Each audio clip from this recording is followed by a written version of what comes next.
All right, so what's the power of Islam? And I want you guys to remember this. Islam is, the power and beauty comes from how Islam is able to unite two major intellectual traditions in the world. The first is paganism, right? Remember the Vikings? The Vikings told stories, they acted out rituals. And therefore, there was an intimacy, concreteness, and interconnectedness to paganism that made us feel happy and good. Okay? It made us understand the world. It made us feel as though we could influence the world. That's the power of paganism. But Islam is doing the same thing by making God concrete. Okay? You can feel God. God is everywhere. He knows everything. But what Islam is also doing is, he's seeking the simplicity, clarity, and absoluteness of monotheism. Okay?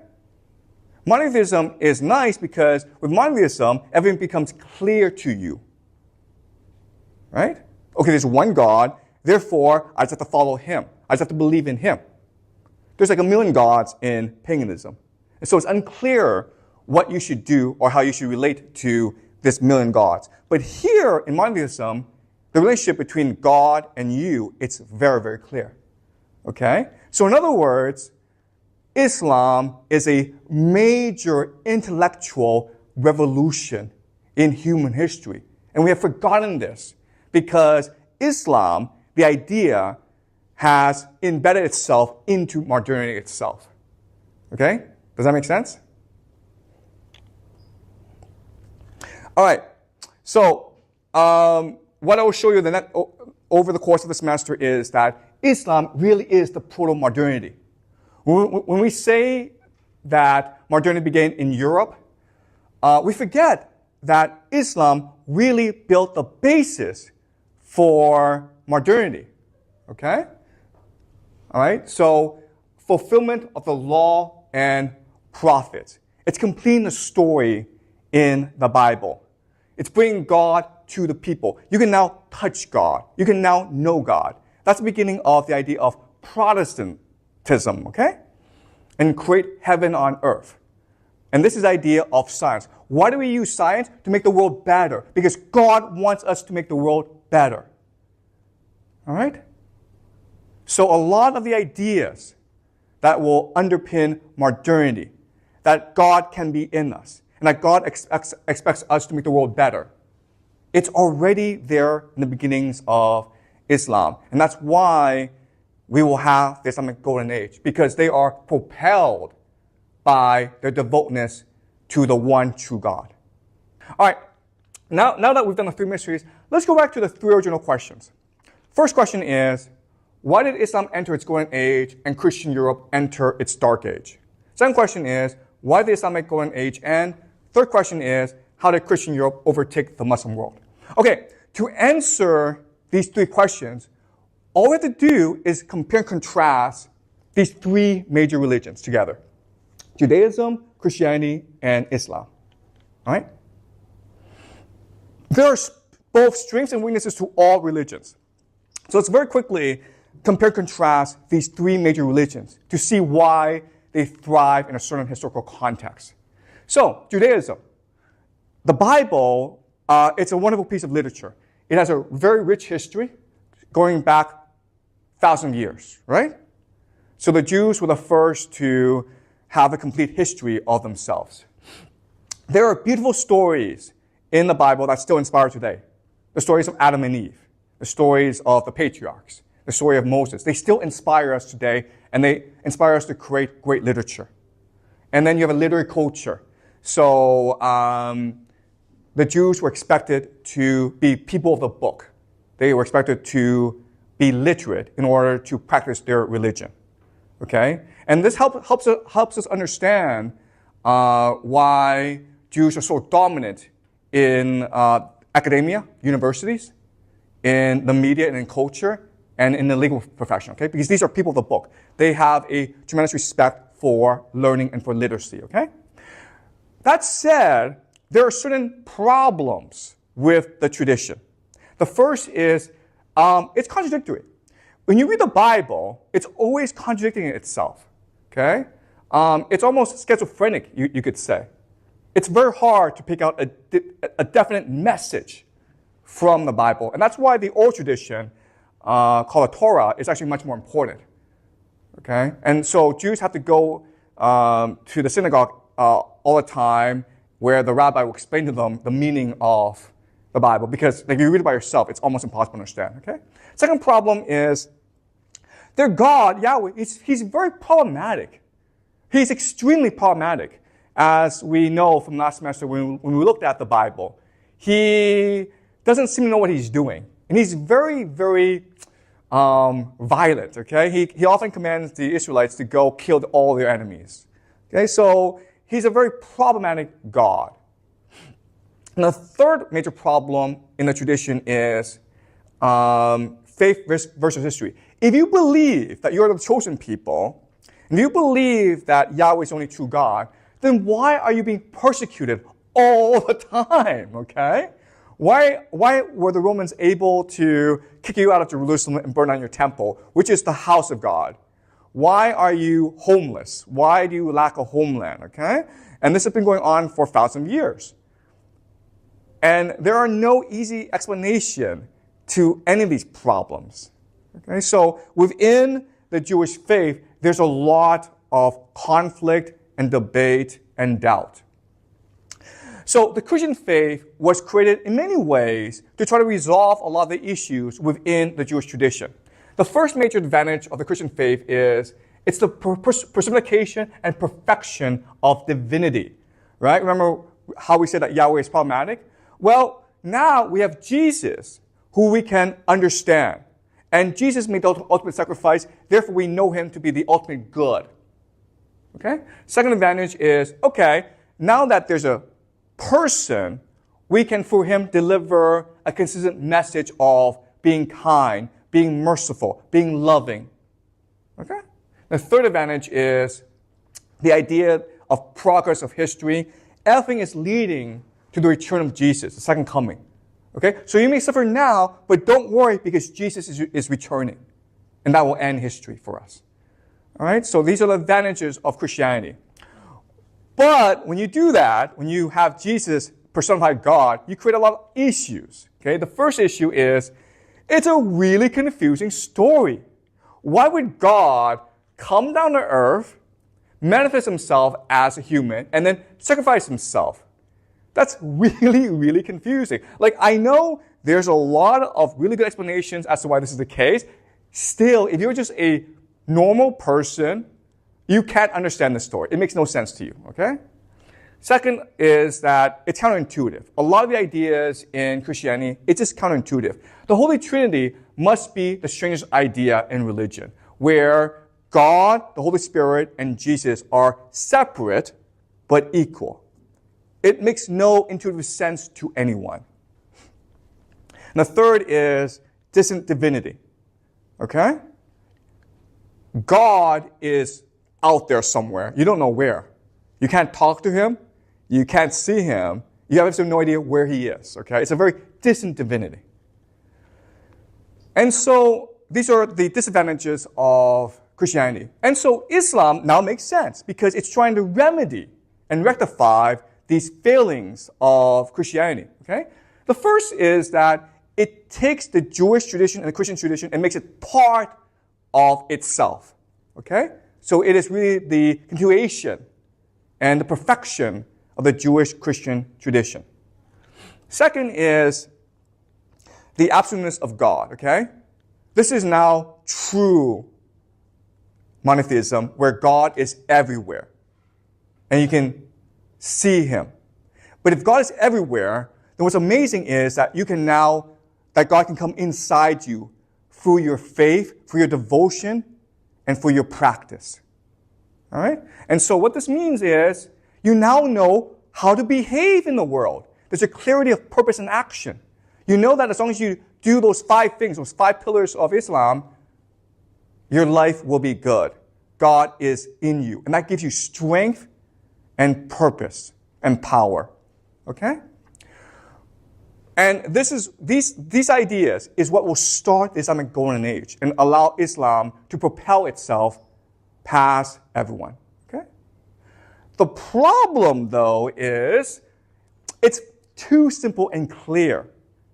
The advantage of being contradictory is you allow for different belief systems, which come into conflict with each other. And with this contradiction and conflict, it allows for innovation. That's why Catholicism will eventually give way to Protestantism, okay?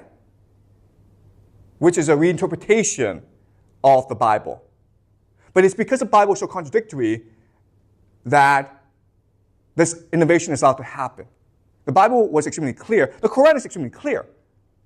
But if that's the case, then you cannot allow for a radical rejection of the past and embrace of the future, okay? Second problem, then, is it's inflexible. It can't be as innovative as Christianity and Judaism. And the third problem is Islam purports to stand outside of history, okay? Judaism is to be inside of history. Christianity is inside of history as well. But Islam is eternal. When you read the Quran, it's meant to be the eternal words. These words are always true. But then the problem then is, how do you go about and interpret your actions through the lens of history? And how do you improve your society based on this interpretation? All right? So in the beginning, the very aspects, the very strengths of Islam will give rise to a tremendous period of creativity.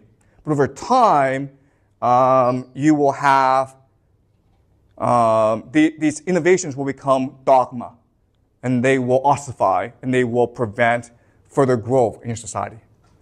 All right? So does that make sense to you guys? All right. So let me reframe what I just said in a different way. All right? So let's just compare. Sorry. So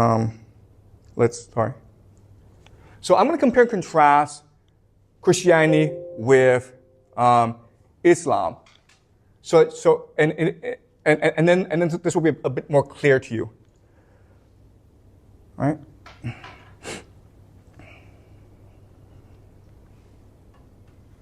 Okay, but are there any questions before I continue? Is this clear to you guys?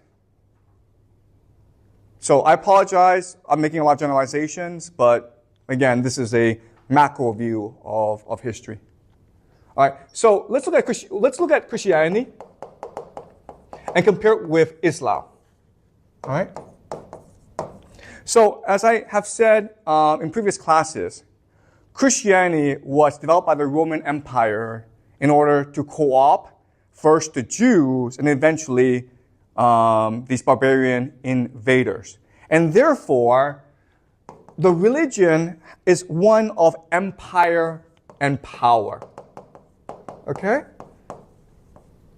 It's really about how to control people.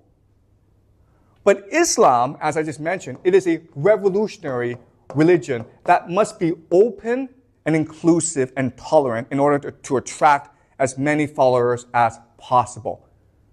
All right? Now, the main mechanism of control for an empire is the idea of orthodoxy. Orthodoxy just means the correct thinking, okay? But if you're orthodoxy, then you have the idea of heresy. Orthodoxy is with God, heresy is against God. If you agree that the sky is red, because I say the sky is red, then you are orthodox. But if you insist the sky is blue, then it is heretical, okay? And that constrains or limits the imagination. All right? And the philosopher that you base your society on is Plato.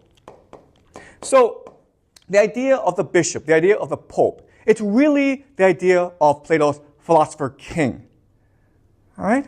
So I'll explain Plato's philosophy in a second, okay? But let's look at Islam. So it's a revolutionary religion, and therefore you must activate the energy of all your followers. You must get them to believe, and you must get them to fight. Therefore, it's a religion based on intuition. God is with you. you know God. God is inside you, okay? And the idea of intuition is what allows for science. You can discover the truth by just observing, through empirical observation, through your own analysis, through your own belief, okay? And the person who argues this is, of course, Aristotle. So this is the argument I'm making to you, okay? A lot of scholars believe the Islamic Golden Age happened because the Islams had books. They had wealth. But the Byzantines also had access to all these major thinkers, Plato and Aristotle. Byzantines had a lot of wealth. Okay? What I'm arguing is that a culture needs to have an attitude, a perspective, a worldview, an orientation. For the Byzantines and the Europeans, they chose Plato. But the Muslims chose Aristotle. And that is the major difference. Okay? So let's go over, let's summarize Plato and Aristotle. How were their philosophies different? Okay. For Plato, the true God is called the form of the good. The form of the good is the beginning of everything. It is what is immutable. That cannot be changed. It is perfect. And it's eternal. Eternal means it was always there and it will always be there. The form of the good, this God, he thinks and he emanates new concepts called ideals, like justice, reason, beauty, power, okay? And these ideals will manifest themselves into perfect forms, okay? Like a horse, like the perfect horse, the perfect woman, okay? This, we can say, is just heaven. We live in something called the shadow world, which is just an imitation of heaven. But it's a bad imitation, so everything sucks, okay? So for example, if you fall down and you break your leg, it hurts because we live in a shadow world. So in this conception of the universe, what we're trying to do is return to the form of the good. And for Plato, he argues that you can do this through mathematics and geometry. Because mathematics is what is most like the form of the good. It is immutable, perfect, and eternal. So by studying mathematics and geometry, you are able to ascend back into the form of the good. But guess what? Augustine will take Plato and he will adapt it to the Christian faith, right? Because how do you leave this world? By not sinning, by having faith. If you do that, then you are allowed to go to heaven. Okay? So in the Platonic Augustine understanding, we in this world all we have to do is not make a mistake. So do nothing. Okay? Do nothing and you'll be good. Aristotle has a different conception of the universe. He believes the form of the good is called a prime mover. All right? God is the prime mover. So God is the first thing that acts and moves things, okay? And when he does that, when he creates motion, other things start to happen as well, okay? So we're constantly moving about. Where we're going is we are seeking truth. And it's called telos. Telos means purpose. So each of us, by our nature, has a purpose. If you're a soldier, your purpose is to be the best warrior. If you're a mathematician, your purpose is to be the best mathematician, okay? And that is the idea of truth, to fulfill your purpose. And therefore, you must be constantly acting, okay? Now, the beauty of this idea of motion is you can now study it through empirical observation. You can observe things and then start to understand their nature. And this gives rise to the idea of science. Okay? Right? So, the Muslim world had a decidedly Aristotelian perspective, whereas the European world had a Platonic perspective. Now, the great thing about history, the great thing about civilization is that what will happen is the Europeans will learn from the Muslims. They'll copy the Muslims, right? They'll bring back Aristotle. They'll bring back science. And they'll bring back intuition. All right? And they will do so through three major events. The first is the Renaissance, where they bring back Aristotle. The second is the Protestant Reformation, where they will bring back God. Remember, the Catholic religion, God is aloof. God can only be understood through the Pope or the priest. Okay?